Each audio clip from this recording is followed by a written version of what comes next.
আসসালামু আলাইকুম রহমতুল্লাহ।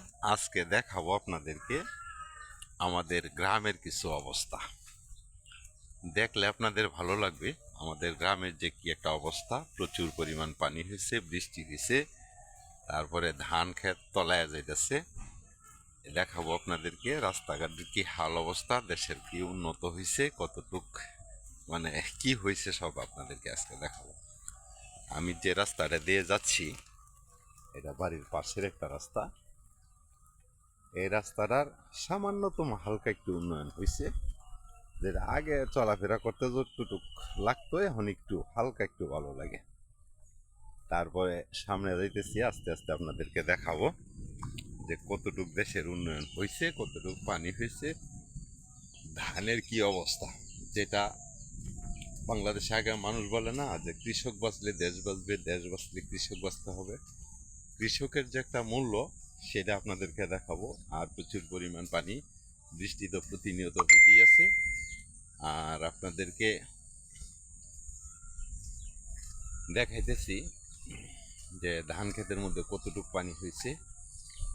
এই যে আমি আইসে গেছি ধান ক্ষেতের পাশেই, যে কতটুকু পানি হয়েছে ধান ক্ষেতের মধ্যে।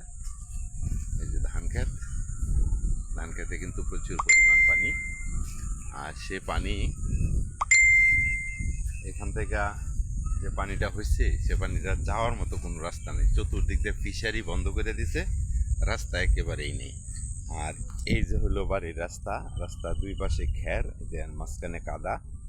এই অবস্থা আর কি দেশের, মানে আমাদের গ্রামের আর কি, দেশের না, আমাদের গ্রামের। তো যাই হোক, এই এই দেখেন, এর উপর দিয়ে আমাদেরকে চলতে হয়।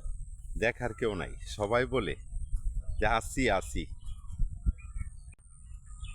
সবাই বলে আসি আসি আসি, কিন্তু পরবর্তীতে আর তার কেউ খুঁজে পাওয়া যায় না, বুঝছেন। সবাই কয় আসি, দেন রাস্তা করে দেবো, ঘাট করে দেবো, পরবর্তীতে আর খোঁজার মতো মানুষ পাওয়া যায় না। এই দেখেন পানি, ধান ক্ষেতের মধ্যে পানি হয়ে গেছে। এই কাঁচা ধানই অলরেডি কাটতে আলাই দিতেছে, কারণ পানিতে তলায় গেলে পরে আবার কাটতে অসুবিধা হইব। এই দেখছেন, এই যে দেন পানি ওই পাশটা দেখা যায় না ধানের কারণে, দেখছেন ধান প্রায় তলায় যাইতেছে গা। বাটি অঞ্চলরা পানি বার হওয়ার মতো কোনো রাস্তা নাই, সবাই বাড়িঘর করে রাস্তাঘাট এমনভাবে আগলায় ধরে রাখছে, পানিটা যে বের হবে রাস্তাটা পর্যন্ত রাখে নেই। এলো আমরা মানুষ, আমরা তো অন্যের ভালো খুঁজি না, নিজের ভালোটা আগে খুঁজি। অন্য কি করলো সেইটা দেখি না। তো ভালো থাকবেন সবাই, সুস্থ থাকবেন এবং আমার ভিডিওগুলো দেখবেন, লাইক কমেন্ট শেয়ার করে পাশে থাকবেন ইনশাল্লাহ। আসসালামু আলাইকুম।